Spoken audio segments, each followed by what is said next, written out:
അംബേദ്കറാണ് നമ്മുടെ ഭരണഘടനയുടെ പ്രധാനപ്പെട്ട സൃഷ്ടാവ്. അംബേദ്കറുടെ ഭരണഘടനാ തത്വങ്ങൾക്കനുസരിച്ചാണ് നമ്മുടെ നീതിന്യായ കോടതികളും ഈ പറഞ്ഞ ജഡ്ജിമാരും എല്ലാം പ്രവർത്തിക്കുന്നതെന്ന് നമുക്കറിയാം. മഹാമനീഷി പറഞ്ഞ കാര്യങ്ങളിലൊന്ന്, the Hindu religion as interpreted by the സനാതനികൾ ഇൻ്റർപ്രറ്റ് ചെയ്യുന്ന ഹിന്ദു മതം is a collection of rules which deny liberty, equality and fraternity. ഈ പറയുന്ന സംഗതികളെല്ലാം എതിർക്കുന്ന സംഗതിയാണ് ഈ സനാതന മതം, ഹിന്ദു റിലീജിയൻ എന്ന് പറഞ്ഞിട്ടുണ്ട് അദ്ദേഹം.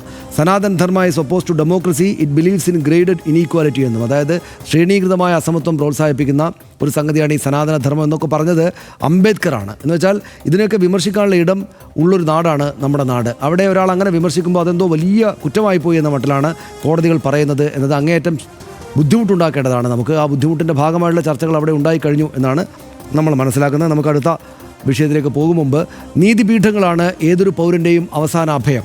ഭരണഘടനാപരമായ മതനിരപേക്ഷത ഉയർത്തിപ്പിടിക്കുന്നതാകണം നമ്മുടെ നീതിന്യായ സംവിധാനങ്ങൾ. നീതിപീഠങ്ങൾ പക്ഷം ചേരുന്നുവെന്ന പ്രതീതി ഉണ്ടാകുമ്പോൾ വിമർശിക്കപ്പെടുന്നതും അതിനാലാണ്. അങ്ങനെ ഒരു സാഹചര്യം ജനാധിപത്യ സംവിധാനത്തിലെ നീതി എന്ന പ്രതീക്ഷയെ തന്നെ അതിവിദൂരവും അപ്രസക്തവുമാക്കും. ഭരണഘടനയാകണം നീതിയുടെയും നിയമത്തിൻ്റെയും അടിസ്ഥാന മൂല്യസ്ഥാനം.